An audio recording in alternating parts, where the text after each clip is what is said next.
ಸ್ನೇಹಿತರೆ, ನಾನು ನಿಮ್ಮ ಪ್ರೀತಿಯ ಶ್ರೀಕಾಂತ್. ಇವತ್ತಿನ ದಿನ ಮುಂದೆ ಬರುವಂಥ KS ಎಕ್ಸಾಮ್ ಆಗಲಿ, PSI, PDO, ವಿಲೇಜ್ ಅಕೌಂಟ್ ಯಾವುದೇ ಸ್ಪರ್ಧಾತ್ಮಕ ಪರೀಕ್ಷೆ ಬರೀರಿ, ಅದರಲ್ಲಿ ಕರ್ನಾಟಕ ಇತಿಹಾಸದಿಂದ ಪ್ರಮುಖವಾಗಿ ಕಲ್ಯಾಣದ ಚಾಲುಕ್ಯರ ಮೇಲೆ ಅತಿ ಹೆಚ್ಚು ಪ್ರಶ್ನೆಗಳು ಕೇಳ್ತಾ ಬರ್ತಾನೆ. ಆದ್ದರಿಂದ ಇವತ್ತಿನ ವಿಡಿಯೋ ಭಾಳ ಇಂಪಾರ್ಟೆಂಟ್ ಇದೆ. ದಯವಿಟ್ಟು ಯಾರು ವಿಡಿಯೋನ ಸ್ಕಿಪ್ ಮಾಡದೆ ಕೊನೆವರೆಗೂ ನೋಡಿ. ಮೊದಲನೇ ಪ್ರಶ್ನೆ ನೋಡ್ರಿ, ಕಲ್ಯಾಣ ಚಾಲುಕ್ಯ ರಾಜ್ಯದ ಸ್ಥಾಪಕ.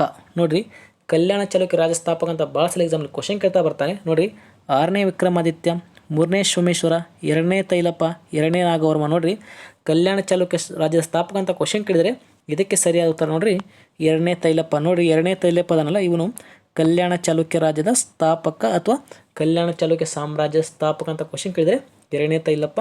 ನೋಟ್ ಮಾಡ್ಕೊರಿ, ಭಾಳ ಸಲ ಎಕ್ಸಾಮ್ನಲ್ಲಿ ಕ್ವಶನ್ ಕೇಳಿದಾನೆ, ನೆನಪಿರಲಿ. ನಂತರ ನೋಡ್ರಿ, ಕಲ್ಯಾಣದ ಚಾಲುಕ್ಯರ ರಾಜಧಾನಿ. ನೋಡ್ರಿ, ಇದನ್ನಂತೂ ಭಾಳ ಸಲ ಎಕ್ಸಾಮ್ನಲ್ಲಿ ಕ್ವಶನ್ ಕೇಳಿದಾನೆ. ಕಲ್ಯಾಣದ ಚಾಲುಕ್ಯರ ರಾಜಧಾನಿ ಒಂದು ಸಲ KS ಪರೀಕ್ಷೆಯಲ್ಲಿ ಕ್ವಶನ್ ಆಗಿದೆ, PCಯಲ್ಲಿ ಆಗಿದೆ, ಪೊಲೀಸ್ ಕಾನ್ಸ್ಟೇಬಲ್ ಪರೀಕ್ಷೆಯಲ್ಲಿ. ನಂತರ PSIಯಲ್ಲೂ ಕೂಡ ಭಾಳ ಸಲ ಎಕ್ಸಾಮ್ನಲ್ಲಿ ಕ್ವಶನ್ ಆಗಿದೆ. ನೋಡ್ರಿ, ಕಲ್ಯಾಣ ಚಾಲುಕ್ಯರ ರಾಜಧಾನಿ ಆಪ್ಷನ್ ನೋಡ್ರಿ, ಬಾದಾಮಿ, ಕಲ್ಯಾಣ, ಕಂಚಿ, ಹಳೆಬೀಡು. ನೋಡ್ರಿ, ಕಲ್ಯಾಣದ ಚಾಲುಕ್ಯರ ರಾಜಧಾನಿ ಅಂತ ಕ್ವಶನ್ ಕೇಳ್ತಾ ಬರ್ತಾನೆ. ಇದಕ್ಕೆ ಸರಿಯಾದ ಉತ್ತರ ಅಂದರೆ ಕಲ್ಯಾಣ. ನೋಡ್ರಿ, ಕಲ್ಯಾಣ ಇದೆಯಲ್ಲ, ಇದು ಕಲ್ಯಾಣ ಚಾಲುಕ್ಯರ ರಾಜಧಾನಿ. ಅದೇ ರೀತಿ ಒಂದು ಪ್ರಶ್ನೆ ಕೇಳ್ತಾ ಬರ್ತಾನೆ, ಕಲ್ಯಾಣದ ಚಾಲುಕ್ಯರ ರಾಜಧಾನಿಯಾದ ಕಲ್ಯಾಣ ಕಂಡುಬರುವುದು ಯಾವ ಜಿಲ್ಲೆ? ಇದು ಕೂಡ ಕ್ವಶನ್ ಆಗಿದೆ. ನೋಡ್ರಿ, ಕಲ್ಯಾಣ ಕಂಡುಬರುವುದು ಬೀದರ್ ಜಿಲ್ಲೆ, ನೆನಪಿರಲಿ, ನೋಟ್ ಮಾಡ್ಕೊರಿ. ಕಲ್ಯಾಣ ಕಂಡುಬರುವುದು ಬೀದರ್ ಜಿಲ್ಲೆಯಲ್ಲಿ ಭಾಳ ಸಲ ಎಕ್ಸಾಮ್ ಕ್ವಶನ್ ಕೇಳಿದಾನೆ. ಕಲ್ಯಾಣ ಕಂಡುಬರುವುದು ಬೀದರ್ ಜಿಲ್ಲೆ, ನೆನಪಿರಲಿ, ನೋಟ್ ಮಾಡ್ಕೊರಿ. ನಂತರ ನೋಡ್ರಿ, ಕಲ್ಯಾಣದ ಚಾಲುಕ್ಯರ ರಾಜ್ಯ ಲಾಂಛನ. ನೋಡ್ರಿ, ಕಲ್ಯಾಣದ ಚಾಲುಕ್ಯರ ರಾಜ್ಯ ಲಾಂಛನ ವರಾಹ, ಹುಲಿ, ನಂದಿ, ಆನೆ. ನೋಡ್ರಿ, ಕಲ್ಯಾಣ ಚಾಲುಕ್ಯರ ರಾಜ ಅಂತ ಕ್ವಶನ್ ಕೇಳ್ತಾ ಬರ್ತಾನೆ. ಇದಕ್ಕೆ ಸರಿಯಾದ ಉತ್ತರ ನಂದಿ. ನೋಡ್ರಿ, ನಂದಿ ಇದೆಯಲ್ಲ, ಇದು ಕಲ್ಯಾಣದ ಚಾಲುಕ್ಯರ ರಾಜ್ಯ ಲಾಂಛನವಾಗಿದೆ. ಇದು ಕೂಡ ಲಾಸ್ಟ್ ಟೈಮ್ ಪೊಲೀಸ್ ಕಾನ್ಸ್ಟೇಬಲ್ ಪರೀಕ್ಷೆಯಲ್ಲಿ ಕ್ವಶನ್ ಆಗಿದೆ. ಕಲ್ಯಾಣ ಚಾಲುಕ್ಯರ ರಾಜ್ಯ ಲಾಂಛನ ನಂದಿ, ನೋಟ್ ಮಾಡ್ಕೋರಿ. ನಂತರ ನೋಡ್ರಿ, 2ನೇ ತೈಲಪ್ಪ ಮೊದಲು ಸಾಮಂತನಾಗಿರುವುದು ಯಾರಿಗೆ? ನೋಡ್ರಿ, 2ನೇ ತೈಲಪ್ಪ ಅದಲ್ಲ, ಇವನು ಕಲ್ಯಾಣ ಚಾಲುಕ್ಯರ ಸ್ಥಾಪಕ. ಈಗ ತಾನು ಹೇಳಿದ್ದೀನಿ, ಕಲ್ಯಾಣ ಚಾಲುಕ್ಯರ ಸ್ಥಾಪಕ 2ನೇ ತೈಲಪ್ಪ. ಇವನು ಯಾರಿಗೆ ಸಾಮಂತನಾಗಿದ್ದಾನೆ ಅಂತ ಕ್ವಶನ್ ಕೇಳ್ತಾ ಬರ್ತಾನೆ. ಇದು ಕೂಡ ಒಂದ್ಸಲ SSC ಪರೀಕ್ಷೆಯಲ್ಲಿ ನೋಡ್ರಿ, SSC ಪರೀಕ್ಷೆಯಲ್ಲಿ ಒಂದ್ಸಲ ಕ್ವಶನ್ ಆಗಿದೆ. 2ನೇ ತೈಲಪ್ಪನು ಮೊದಲು ಯಾರಿಗೆ ಸಾಮಂತನಾಗಿರುತ್ತೆ ಅಂತ ಕ್ವಶನ್ ಕೇಳ್ತಾ ಬರ್ತಾನೆ. ಚೋಳರು, ರಾಷ್ಟ್ರಕೂಟರು, ವರ್ಧನರು, ಮೌರ್ಯರು. ನೋಡ್ರಿ, ಇದಕ್ಕೆ ಸರಿಯಾದ ಉತ್ತರ ರಾಷ್ಟ್ರಕೂಟರು. ನೋಡ್ರಿ, 2ನೇ ತೈಲಪ್ಪನು ಇವನು ಮೊದಲು ಸಾಮಂತನಾಗಿದ್ದು ರಾಷ್ಟ್ರಕೂಟರಿಗೆ. ಭಾಳ ಸಲ ಎಕ್ಸಾಮ್ನಲ್ಲಿ ಕ್ವಶನ್ ಕೇಳಿದಾನೆ. 2ನೇ ತೈಲಪ್ಪನು ಮೊದಲು ಸಾಮಂತನಾಗಿರುವುದು ರಾಷ್ಟ್ರಕೂಟರಿಗೆ, ನೆನಪಿರಲಿ, ನೋಟ್ ಮಾಡ್ಕೊರಿ. ನಂತರ ನೋಡ್ರಿ, ಕಲ್ಯಾಣವನ್ನು ರಾಜಧಾನಿಯಾಗಿ ನೋಡ್ರಿ, ಕಲ್ಯಾಣವನ್ನು ರಾಜಧಾನಿಯಾಗಿ ಮಾಡಿಕೊಂಡು ಆಳ್ವಿಕೆ ಮಾಡಿದ ಚಾಲುಕ್ಯ ದೊರೆ. ಇದು ಕೂಡ ಕ್ವಶನ್ ಕೇಳಿದಾನೆ. ಕಲ್ಯಾಣವನ್ನು ರಾಜಧಾನಿಯಾಗಿ ಮಾಡಿಕೊಂಡು ಆಳ್ವಿಕೆ ಮಾಡಿದ ಚಾಲುಕ್ಯ ದೊರೆ ಅಂತ ಕ್ವಶನ್ ಕೇಳ್ತಾ ಬರ್ತಾನೆ. ಆಪ್ಷನ್ ನೋಡ್ರಿ, 6ನೇ ವಿಕ್ರಮಾದಿತ್ಯ, 3ನೇ ಸೋಮೇಶ್ವರ, 1ನೇ ಸೋಮೇಶ್ವರ, 2ನೇ ತೈಲಪ್ಪ. ನೋಡ್ರಿ, ಕಲ್ಯಾಣವನ್ನು ರಾಜಧಾನಿಯಾಗಿಸಿಕೊಂಡು ಆಳ್ವಿಕೆ ಮಾಡಿದ ಚಾಲುಕ್ಯ ದೊರೆ ಅಂತ ಕ್ವಶನ್ ಕೇಳಿದರೆ ಇದಕ್ಕೆ ಸರಿಯಾದ ಉತ್ತರ ಅಂದರೆ 1ನೇ ಸೋಮೇಶ್ವರ. ನೋಡ್ರಿ, 1ನೇ ಸೋಮೇಶ್ವರದಲ್ಲ, ಇವನು ಕಲ್ಯಾಣವನ್ನು ತನ್ನ ರಾಜಧಾನಿಯಾಗಿ ಮಾಡಿಕೊಂಡು ಆಳ್ವಿಕೆ ಮಾಡ್ತಾನೆ. ಇದು ಕೂಡ ಭಾಳ ಸಲ ಎಕ್ಸಾಮ್ನಲ್ಲಿ ಕ್ವಶನ್ ಕೇಳಿದಾನೆ, ನೋಟ್ ಮಾಡ್ಕೋರಿ.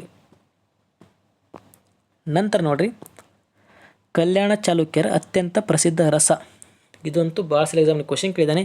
ಒಂದು ಸಲ KS ಪರೀಕ್ಷೆಯಲ್ಲಿ ಆಗಲಿ, ಒಂದು ಸಲ PSIಯಲ್ಲಿ ಆಗಿದೆ ಇದು ಕ್ವಶನ್. ನೋಡ್ರಿ, ಒಂದು ಸಲ PS, ಒಂದು ಸಲ KS, ಒಂದು ಸಲ PSI, ಒಂದು ಸಲ KS ಪರೀಕ್ಷೆಯಲ್ಲಿ ಕ್ವಶನ್ ಕೇಳಿದಾನೆ.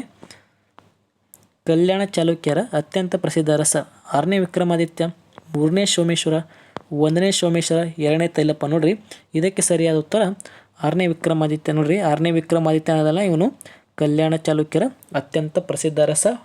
ನೋಟ್ ಮಾಡ್ಕೊರಿ, KS ಪರೀಕ್ಷೆಯಲ್ಲಿ ಕ್ವಶನ್ ಆಗಿದೆ. ಮುಂದೆ ಬರುವಂಥ ಪರೀಕ್ಷೆಯಲ್ಲೂ ಕೂಡ ಕ್ವಶನ್ ಕೇಳುವ ಚಾನ್ಸಸ್ ಇದೆ, ನೆನಪಿರಲಿ. ನಂತರ ನೋಡ್ರಿ, 6ನೇ ವಿಕ್ರಮಾದಿತ್ಯನ ಉತ್ತರಾಧಿಕಾರಿಯಾದವರು.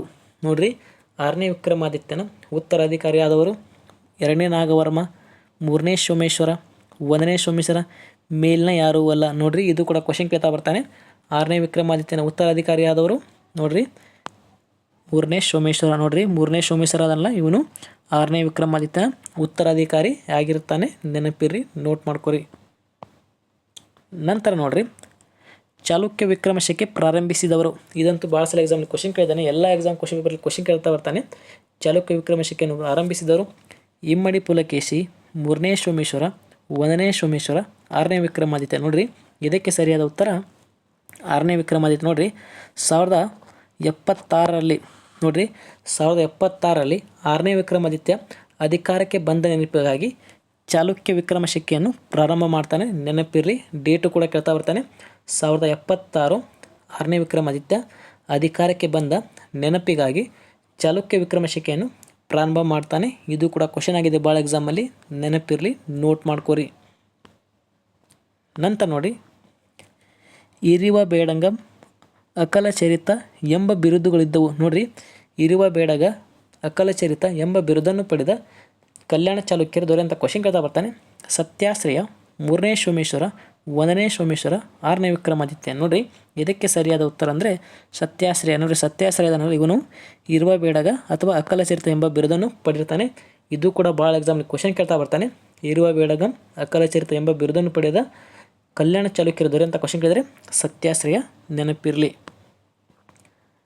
ನಂತರ ನೋಡ್ರಿ, ರನ್ನನಿಗೆ ಆಶ್ರಯದಾತರಾದ ದೊರೆ. ನೋಡ್ರಿ, ಕವಿ ರನ್ನನಿಗೆ ಆಶ್ರಯ ನೀಡಿದ ಚಾಲುಕ್ಯ ದೊರೆ ಅಂತ ಒಂದ್ಸಲ PSI ಪರೀಕ್ಷೆಯಲ್ಲಿ ಕ್ವಶನ್ ಕೇಳಿದ್ದಾನೆ. ನೋಡ್ರಿ, PSI ಪರೀಕ್ಷೆಯಲ್ಲಿ ಕ್ವಶನ್ ಆಗಿದೆ, ರನ್ನನಿಗೆ ಆಶ್ರಯ ನೀಡಿದ ಕಲ್ಯಾಣ ಚಾಲುಕ್ಯರ ದೊರೆ. ನೋಡ್ರಿ ಆಪ್ಷನ್ ನೋಡ್ರಿ, ಸತ್ಯಾಶ್ರಯ, ಮೂರನೇ ಸೋಮೇಶ್ವರ, ಒಂದನೇ ಸೋಮೇಶ್ವರ, ಆರನೇ ವಿಕ್ರಮಾದಿತ್ಯ. ನೋಡ್ರಿ ಇದಕ್ಕೆ ಸರಿಯಾದ ಉತ್ತರ ಅಂದರೆ ಸತ್ಯಾಶ್ರಯ. ನೋಡ್ರಿ ಸತ್ಯಾಶ್ರಯ ಇವನ ಆಶ್ರಯದಲ್ಲೇ ರನ್ನನಿಗೆ ಆಶ್ರಯ ನೀಡಿರ್ತಾನೆ. ನೆನಪಿರಲಿ, ಸತ್ಯಾಶ್ರಯ ಆಳ್ವಿಕೆಯಲ್ಲಿ ರನ್ನನಿಗೆ ಆಶ್ರಯ ನೀಡಿರ್ತಾನೆ. ಇದು ಕೂಡ ಕ್ವಶನ್ ಆಗಿದೆ PSI ಎಕ್ಸಾಮಲ್ಲಿ, ನೋಟ್ ಮಾಡ್ಕೊರಿ. ನಂತರ ನೋಡ್ರಿ, ತ್ರಿಭುವನ ಮಲ್ಲ, ಪೆರ್ಮಾಡಿ ದೇವ ಎಂಬ ಬಿರುದುಗಳಿದ್ದವು. ನೋಡ್ರಿ, ತ್ರಿಭುವನ ಮಲ್ಲ ಅಥವಾ ಪೆರ್ಮಾಡಿ ದೇವ ಎಂಬ ಬಿರುದನ್ನು ಪಡೆದ ಕಲ್ಯಾಣ ಚಾಲುಕ್ಯರ ದೊರೆ ಅಂತ ಕ್ವಶನ್ ಕೇಳ್ತಾ ಬರ್ತಾನೆ. ಆಪ್ಷನ್ ನೋಡ್ರಿ, ಸತ್ಯಾಶ್ರಯ, ಮೂರನೇ ಸೋಮೇಶ್ವರ, ಒಂದನೇ ಸೋಮೇಶ್ವರ, ಆರನೇ ವಿಕ್ರಮಾದಿತ್ಯ. ನೋಡ್ರಿ ಇದಕ್ಕೆ ಸರಿಯಾದ ಉತ್ತರ ಆರನೇ ವಿಕ್ರಮಾದಿತ್ಯ. ನೋಡ್ರಿ, ಆರನೇ ವಿಕ್ರಮಾದಿತ್ಯನಿಗೆ ತ್ರಿಭುವನ ಮಲ್ಲ, ಪೆರ್ಮಾಡಿ ದೇವ ಎಂಬ ಬಿರುದು ಇರುತ್ತೆ. ಇದು ಕೂಡ ಭಾಳ ಸಲ ಎಕ್ಸಾಮ್ ಕ್ವಶನ್ ಕೇಳಿದ್ದಾನೆ, ನೆನಪಿರಲಿ, ನೋಟ್ ಮಾಡ್ಕೋರಿ. ನಂತರ ನೋಡ್ರಿ, ವಿಕ್ರಮಶಕ. ಈಗ ತಾನು ಹೇಳಿದ್ದೀನಿ, ವಿಕ್ರಮಶಕ ಎಂಬ ಹೊಸ ಶಕೆಯನ್ನು ಯಾವ ವರ್ಷ ಪ್ರಾರಂಭಿಸಿದರು ಅಂತ ಕ್ವಶನ್ ಕೇಳ್ತಾ ಬರ್ತಾನೆ. ವಿಕ್ರಮಶಕ ಎಂಬ ಹೊಸ ಶಕೆಯನ್ನು ಯಾವ ವರ್ಷ ಪ್ರಾರಂಭಿಸಿದರು? 1014, 1034, 1072, 1076. ನೋಡಿರಿ, ಈಗ ತಾನು ಹೇಳಿದ್ದೀನಿ 1076ರಲ್ಲಿ. ನೋಡಿರಿ, ಕ್ರಿಸ್ತ ಶಕ 1076ರಲ್ಲಿ ಆರನೇ ವಿಕ್ರಮಾದಿತ್ಯ ಅದನ್ನಲ್ಲ. ನೋಡಿರಿ, ಆರನೇ ವಿಕ್ರಮಾದಿತ್ಯ ಅದನ್ನಲ್ಲ, ಇವನು ಆಳ್ವಿಕೆ ಬಂದ ನೆನಪಿಗಾಗಿ ವಿಕ್ರಮಶಕೆಯನ್ನು ಪ್ರಾರಂಭ ಮಾಡ್ತಾನೆ 1076ರಲ್ಲಿ. ಇದು ಕೂಡ ಭಾಳ ಸಲ ಎಕ್ಸಾಮ್ ಕ್ವಶನ್ ಕೇಳಿದ್ದಾನೆ, ನೆನಪಿರಲಿ, ನೋಟ್ ಮಾಡ್ಕೊರಿ. ನಂತರ ನೋಡಿರಿ, ಕಾಶ್ಮೀರದ ಕವಿ ಬಿಲ್ಲನಿಗೆ ಆಶ್ರಯ ನೀಡಿದ ದೊರೆ. ಇದಂತೂ ಭಾಳ ಸಲ ಎಕ್ಸಾಮ್ ಕ್ವಶನ್ ಕೇಳಿದ್ದಾನೆ. ಕಾಶ್ಮೀರದ ಕವಿ ಬಿಲ್ಲನಿಗೆ ಆಶ್ರಯ ನೀಡಿದ ಕಲ್ಯಾಣ ಚಾಲುಕ್ಯರ ದೊರೆ ಅಂತ ಕ್ವಶನ್ ಕೇಳ್ತಾ ಬರ್ತಾನೆ. ಮೂರನೇ ಸೋಮೇಶ್ವರ, ಆರನೇ ವಿಕ್ರಮಾದಿತ್ಯ, ಒಂದನೇ ಸೋಮೇಶ್ವರ, ಸತ್ಯಾಶ್ರಯ. ನೋಡಿರಿ ಇದಕ್ಕೆ ಸರಿಯಾದ ಉತ್ತರ ಅಂದರೆ ಆರನೇ ವಿಕ್ರಮಾದಿತ್ಯ. ನೋಡಿರಿ, ಆರನೇ ವಿಕ್ರಮಾದಿತ್ಯ ಅಲ್ಲ, ಇವನ ಆಶ್ರಯದಲ್ಲಿ ಬಿಲ್ಲನಿಗೆ ಆಶ್ರಯ ನೀಡ್ತಾನೆ. ಆದ್ದರಿಂದ ಬಿಲ್ಲನ ಒಂದು ಕೃತಿ ಬರೀತಾನೆ, ವಿಕ್ರಮಾಂಕ ದೇವಚರಿತ. ನೋಡಿರಿ ನೆನಪಿರಲಿ, ಭಾಳ ಸಲ ಎಕ್ಸಾಮ್ಲಿ ಕ್ವಶನ್ ಕೇಳಿದ್ದಾನೆ. ವಿಕ್ರಮಾಂಕ ದೇವಚರಿತ ಎಂಬ ಕೃತಿಯನ್ನು ಬರೆದವರು ಬಿಲ್ಲನ. ನೋಡಿರಿ, ಇದು ವಿಕ್ರಮಾಂಕ ದೇವಚರಿತೆಯಲ್ಲಿ ಆರನೇ ವಿಕ್ರಮಾದಿತ್ಯನ ದಿಗ್ವಿಜಯ ಮತ್ತು ಅವನ ಸಾಧನೆ ಬಗ್ಗೆ ಉಲ್ಲೇಖವಿದೆ. ಭಾಳ ಸಲ ಎಕ್ಸಾಮ್ ಕ್ವಶನ್ ಕೇಳಿದ್ದಾನೆ. ಬಿಲ್ಲನ ಕವಿ ಬರೆದಿರುವ ವಿಕ್ರಮಾಂಕ ದೇವಚರಿತೆಯಲ್ಲಿ ಯಾವುದರ ಬಗ್ಗೆ ಉಲ್ಲೇಖ ಇದೆ ಅಂತ ಕ್ವಶನ್ ಕೇಳ್ತಾ ಬರ್ತೇನೆ. ಅದು ಆರನೇ ವಿಕ್ರಮಾದಿತ್ಯನ ಸಾಧನೆ ಮತ್ತು ಅವನ ದಿಗ್ವಿಜಯದ ಬಗ್ಗೆ ಉಲ್ಲೇಖವಿದೆ, ನೆನಪಿರಲಿ. ನಂತರ ನೋಡ್ರಿ, ಯಾವ ಕೃತಿಯನ್ನು ಸಂಸ್ಕೃತದ ಪ್ರಥಮ ವಿಶ್ವಕೋಶ ಎಂದು ಕರೆಯುತ್ತಾರೆ? ಇದಂತೂ ಎಲ್ಲ ಎಕ್ಸಾಮ್ಲಿ ಕ್ವಶನ್ ಆಗಿದೆ. ಈ ಕ್ವಶನ್ ಇಲ್ಲದೆ ಕ್ವಶನ್ ಪೇಪರ್ ಇರುವುದಿಲ್ಲ. ಯಾವುದೇ ಎಕ್ಸಾಮ್ ಬರೀನು, FD ಆಗಲಿ, SDA, KS ಎಲ್ಲ ಪರೀಕ್ಷೆ ಕ್ವಶನ್ ಕೇಳ್ತಾ ಬರ್ತಾನೆ. ಯಾವ ಕೃತಿಯನ್ನು ಸಂಸ್ಕೃತದ ಪ್ರಥಮ ವಿಶ್ವಕೋಶ ಎಂದು ಕರೆಯುತ್ತಾರೆ ಅಂತ ಕ್ವಶನ್ ಕೇಳ್ತಾ ಬರ್ತಾನೆ. ಮಾನಸ ಉಲ್ಲಾಸ, ಜಾತಕ ತಿಲಕ, ಮದನ ತಿಲಕ, ಶಾಂತಿ ಪುರಾಣ. ನೋಡ್ರಿ ಇದಕ್ಕೆ ಸರಿಯಾದ ಉತ್ತರ ಅಂದರೆ ಮಾನಸ ಉಲ್ಲಾಸ. ನೋಡ್ರಿ, ಇದನ್ನು ನಾವು ಸಂಸ್ಕೃತದ ಪ್ರಥಮ ವಿಶ್ವಕೋಶ ಅಂತ ಕರಿತೀವಿ. ಇದಂತೂ ಭಾಳ ಸಲ ಎಕ್ಸಾಮ್ ಕ್ವಶನ್ ಕೇಳ್ತಾ ಬರ್ತಾನೆ. ಸಂಸ್ಕೃತದ ಪ್ರಥಮ ವಿಶ್ವಕೋಶ ಮಾನಸ ಉಲ್ಲಾಸ, ನೆನಪಿರಲಿ.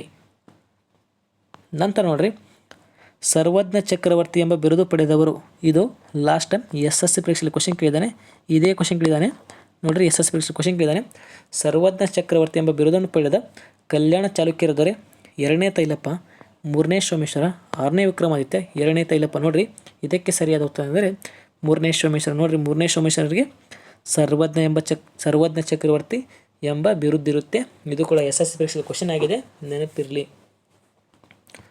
ನಂತರ ನೋಡ್ರಿ ಮಾನಸ ಉಲ್ಲಾಸ, ಈಗ ತಾನು ಹೇಳಿದ್ದೀನಿ ಸಂಸ್ಕೃತದ ಪ್ರಥಮ ವಿಶ್ವಕೋಶ ಎಂದೇ ಹೆಸರಾದ ಮಾನಸೋಲ್ಲಾಸ ಕೃತಿಯನ್ನು ರಚಿಸಿದವರು. ಇದು ಕೂಡ ಕ್ವಶನ್ ಕೇಳ್ತಾ ಬರ್ತಾನೆ.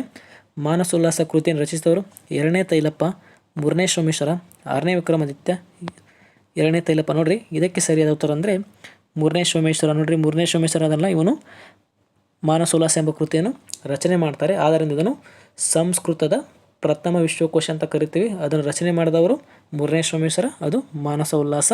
ಇಷ್ಟೆಲ್ಲ ವಿಚಾರ ನೆನಪಿರಲಿ. ನಂತರ ನೋಡ್ರಿ ಭಾರತದ ದೇವಾಲಯದ ಚಕ್ರವರ್ತಿ ಎಂದು ಕರೆಯುವುದು. ನೋಡಿ ಭಾರತದ ದೇವಾಲಯದ ಚಕ್ರವರ್ತಿ ಎಂದು ಕರೆಯುವುದು ಕಾಶಿ ವಿಶ್ವೇಶ್ವರ ದೇವಾಲಯ, ಇಟಗಿ ಮಹಾದೇವ ದೇವಾಲಯ, ದೊಡ್ಡ ಬಸಪ್ಪ ದೇವಾಲಯ, ಕಲ್ಮೇಶ್ವರ ದೇವಾಲಯ. ನೋಡ್ರಿ ಇದಕ್ಕೆ ಸರಿಯಾದ ಉತ್ತರ ಅಂದರೆ ಇಟಗಿ ಮಹಾದೇವ ದೇವಾಲಯ. ಇದಂತೂ ಭಾಳ ಸಲ ಎಕ್ಸಾಮ್ನಲ್ಲಿ ಕ್ವಶನ್ ಕೇಳಿದ್ದಾನೆ.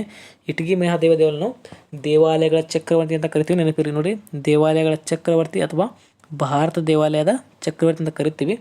ಇದನ್ನು ರಚನೆ ಮಾಡೋರು ಕ್ವಶನ್ ಕೇಳ್ತಾ ಬರ್ತಾನೆ. ದಂಡಾಧೀಶ, ನೋಡ್ರಿ ನೆನಪಿರಲಿ, ದಂಡಾಧೀಶ ದಂಡಾಧೀಶ ಇವನು 6ನೇ ವಿಕ್ರಮಾದಿತ್ಯನ ಸೇನಾಧಿಪತಿ. ನೆನಪಿರಲಿ. ನೋಡ್ರಿ 6ನೇ ವಿಕ್ರಮಾದಿತ್ಯನ ಸೇನಾಧಿಪತಿಯಾದ ದಂಡಾಧೀಶ. ನೋಡ್ರಿ ದಂಡಾಧೀಶ ಅದನಲ್ಲ, ಇವನು 6ನೇ ವಿಕ್ರಮಾದಿತ್ಯನ ಸೇನಾಧಿಪತಿ. ಇವನು ಇಟಗಿ ಮಹಾದೇವ ದೇವಾಲಯವನ್ನು ನಿರ್ಮಾಣ ಮಾಡ್ತಾನೆ. ಅದನ್ನು ನಾವು ದೇವಾಲಯಗಳ ಚಕ್ರವರ್ತಿ ಅಂತ ಕರಿತೀವಿ. ಇದು ಕೂಡ ಕ್ವಶನ್ ಆಗಿದೆ. ದಂಡಾಧೀಶ ನಿರ್ಮಾಣ ಮಾಡ್ತಾನೆ. ಇವನು 6ನೇ ವಿಕ್ರಮಾದಿತ್ಯನ ಸೇನಾಧಿಪತಿ. ಇಟಗಿ ಮಹಾದೇವ ದೇವಾಲಯಗಳ ಚಕ್ರವರ್ತಿ ಎಂದು ಹೆಸರಾಗಿದೆ. ಇಷ್ಟೆಲ್ಲ ವಿಚಾರ ನೆನಪಿರಲಿ. ನಂತರ ನೋಡ್ರಿ ಕವಿ ಚಕ್ರವರ್ತಿ ಎಂದು ಕರೆಯಲ್ಪಡುವವರು. ನೋಡ್ರಿ ಕವಿ ಚಕ್ರವರ್ತಿ ಎಂದು ಕರೆಯಲ್ಪಡುವ ಕ್ವಶನ್ ಕೇಳ್ತಾ ಬರ್ತಾನೆ. ಪಂಪ, ರನ್ನ, ಕಾಳಿದಾಸ, ಜನ್ನ. ನೋಡ್ರಿ ಇದಕ್ಕೆ ಸರಿಯಾದ ಉತ್ತರ ರನ್ನ. ನೋಡ್ರಿ ರನ್ನನಿಗೆ ನಾವು ಕವಿ ಚಕ್ರವರ್ತಿ ಎಂಬ ಬಿರುದನ್ನು ಕೊಟ್ಟಿರ್ತೀವಿ. ಇದು ಕೂಡ ಕ್ವಶನ್ ಕೇಳ್ತಾ ಬರ್ತಾನೆ, ನೆನಪಿರಲಿ. ನಂತರ ನೋಡ್ರಿ 2ನೇ ಚಾವುಂಡರಾಯ ಬರೆದಿರುವ ಕೃತಿ. ನೋಡ್ರಿ 2ನೇ ಚಾವುಂಡರಾಯ ಬರೆದಿರುವ ಕೃತಿ ಅಂತ ಕ್ವಶನ್ ಕೇಳ್ತಾ ಬರ್ತಾನೆ. ಅಜಿತನಾಥ ಪುರಾಣ, ಜಾತಕ ತಿಲಕ, ಲೋಕೋಪಕಾರ, ಯಾವುದೂ ಅಲ್ಲ. ನೋಡ್ರಿ ಇದಕ್ಕೆ ಸರಿಯಾದ ಉತ್ತರ ಅಂದರೆ ಲೋಕೋಪಕಾರ. ನೋಡ್ರಿ ಲೋಕೋಪಕಾರ ಕೃತಿ ಇದೆಯಲ್ಲ, ಇದು 2ನೇ ಚಾವುಂಡರಾಯನಿಂದ ರಚನೆಯಾಗಿದೆ. ಇದು ಕೂಡ ಒಂದ್ಸಲ PSI ಪರೀಕ್ಷೆಯಲ್ಲಿ ಕ್ವಶನ್ ಕೇಳಿದ್ದಾನೆ. ನೋಡ್ರಿ PSI ಪರೀಕ್ಷೆಯಲ್ಲಿ ಕ್ವಶನ್ ಆಗಿದೆ. ಲೋಕೋಪಕಾರ ಕೃತಿಯ ರಚನಾಕಾರ ಅಂತ ಕ್ವಶನ್ ಕೇಳ್ತಾ ಬರ್ತಾನೆ. ಅದು ಚಾವುಂಡರಾಯ, 2ನೇ ಚಾವುಂಡರಾಯ, ನೆನಪಿರಲಿ. ನಂತರ ನೋಡ್ರಿ ಕನ್ನಡದ ಮೊದಲ ಜ್ಯೋತಿಷ್ಯ ಶಾಸ್ತ್ರ ಗ್ರಂಥ. ನೋಡ್ರಿ ಕನ್ನಡ ಮೊದಲ ಜ್ಯೋತಿಷ್ಯ ಶಾಸ್ತ್ರ ಗ್ರಂಥ ಕೇಳ್ತಾ ಬರ್ತಾನೆ. ಕವಿರಾಜ್ಯ ಮಾರ್ಗ, ಜಾತಕ ತಿಲಕ, ಲೋಕೋಪಕಾರ, ಒಡ್ಡಾರಾಧನೆ. ನೋಡ್ರಿ ಇದಕ್ಕೆ ಸರಿಯಾದ ಉತ್ತರ ಅಂದರೆ ಜಾತಕ ತಿಲಕ. ನೋಡ್ರಿ ಜಾತಕ ತಿಲಕವನ್ನು ನಾವು ಕನ್ನಡದ ಮೊದಲ ಜ್ಯೋತಿಷ್ಯ ಶಾಸ್ತ್ರ ಗ್ರಂಥ ಅಂತ ಕರಿತೀವಿ. ಭಾಳ ಸಲ ಎಕ್ಸಾಮ್ನಲ್ಲಿ ಕ್ವಶನ್ ಕೇಳಿದ್ದಾನೆ.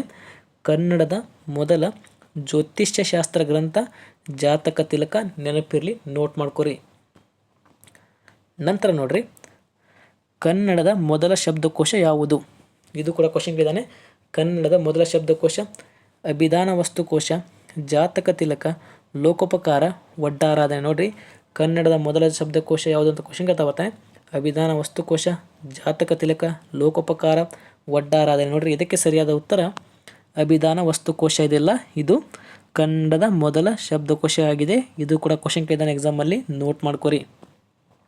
ನಂತರ ನೋಡ್ರಿ ಅಭಿನವ ಸರಸ್ವತಿ ಎಂಬ ಬಿರುದು ಪಡೆದ ರಾಣಿ. ನೋಡ್ರಿ ಅಭಿನವ ಸರಸ್ವತಿ ಎಂಬ ಬಿರುದು ಪಡೆದ ರಾಣಿ ಚಂದ್ರಲೇಖ, ವಿಜಯ ಮಹಾದೇವಿ, ಇಂದ್ರಲೇಖ, ಮುರಾದೇವಿ. ನೋಡ್ರಿ ಇದಕ್ಕೆ ಸರಿಯಾದ ಉತ್ತರ ಚಂದ್ರಲೇಖ ಇವಳು ಅಭಿನವ ಸರಸ್ವತಿ ಎಂಬ ಬಿರುದನ್ನು ಪಡೆದಿದ್ದಾರೆ. ಇವಳು 6ನೇ ವಿಕ್ರಮಾದಿತ್ಯನ ಹೆಂಡತಿ. ನೆನಪಿರಲಿ. ನೋಡ್ರಿ 6ನೇ ವಿಕ್ರಮಾದಿತ್ಯನ ಹೆಂಡತಿಯಾದ ಚಂದ್ರಲೇಖದಲ್ಲ, 6ನೇ ವಿಕ್ರಮಾದಿತ್ಯನ ಹೆಂಡತಿ ಇವಳು ಅಭಿನವ ಸರಸ್ವತಿ ಎಂಬ ಬಿರುದನ್ನು ಪಡೆದಿರ್ತಾರೆ. ನೆನಪಿರಲಿ. ಇದು ಕೂಡ ಭಾಳ ಸಲ ಎಕ್ಸಾಮ್ ಕ್ವಶನ್ ಕೇಳಿದ್ದಾನೆ.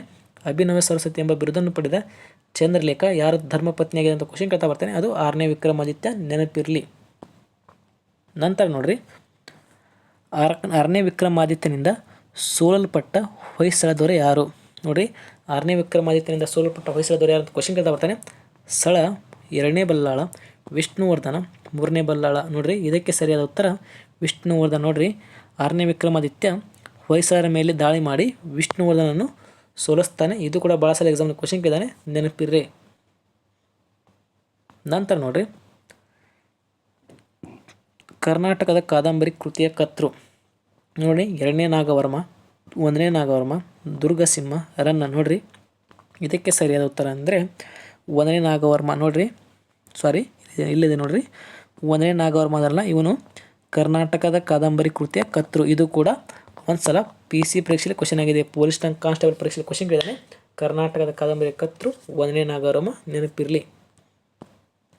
ನಂತರ ನೋಡ್ರಿ, ಕಲ್ಯಾಣದ ಚಾಲುಕ್ಯರ ಕೊನೆಯ ಅರಸ. ನೋಡಿರಿ, ಇದು ಕೂಡ ಕ್ವಶನ್ ಆಗಿದೆ. ಕಲ್ಯಾಣ ಚಾಲುಕ್ಯರ ಕೊನೆಯ ಅರಸ 2ನೇ ಸೋಮೇಶ್ವರ. ಇದನ್ನು 4ನೇ ಸೋಮೇಶ್ವರ ಅಂತ ಮಾಡ್ಕೊರಿ. ನೋಡಿರಿ, 4ನೇ ಸೋಮೇಶ್ವರ ಅಂತ ಮಾಡ್ಕೊರಿ. 3ನೇ ತೈಲಪ್ಪ, 6ನೇ ವಿಕ್ರಮಾದಿತ್ಯ. ನೋಡಿರಿ, ಸರಿಯಾದ ಉತ್ತರ ಅಂದರೆ 4ನೇ ಸೋಮೇಶ್ವರ. ಇದು 3ನೇದಲ್ಲ. ನೋಡಿರಿ, 4ನೇ ಸೋಮೇಶ್ವರ ಅದನ್ನ ಇವನು ಕಲ್ಯಾಣ ಚಾಲುಕ್ಯರ ಕೊನೆಯ ಅರಸನಾಗಿರ್ತಾನೆ.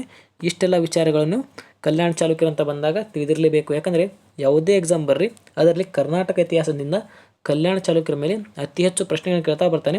ಆದ್ದರಿಂದ ಈ ವಿಡಿಯೋ ಭಾಳ ಇಂಪಾರ್ಟೆಂಟ್ ಇದೆ. ನಿಮ್ಮ ಸ್ನೇಹಿತರು ಕೂಡ ಶೇರ್ ಮಾಡಿ. ನಾನು ನೀಡಿದ ಮಾಹಿತಿ ನಿಮಗೆ ಇಷ್ಟವಾಗಿದ್ದರೆ ನನ್ನ ಚಾನಲ್ ದಯವಿಟ್ಟು ಸಬ್ಸ್ಕ್ರೈಬ್ ಮಾಡಿ, ಲೈಕ್ ಮಾಡಿ, ಕಮೆಂಟ್ ಮಾಡಿ. ಮತ್ತೆ ಮುಂದಿನ ತರಗತಿಯಲ್ಲಿ ಸಿಗೋಣ. ಹಾಗೆ ಯಾರು ಟೆಲಿಗ್ರಾಮ್ಗೆ ಜಾಯ್ನ್ ಆಗಿಲ್ಲ, ಡಿಸ್ಕ್ರಿಪ್ಷನ್ ಟೆಲಿಗ್ರಾಮ್ ಚಾನಲ್ ಲಿಂಕ್ ಇರುತ್ತೆ. ಎಲ್ಲರಿಗೂ ಧನ್ಯವಾದಗಳು.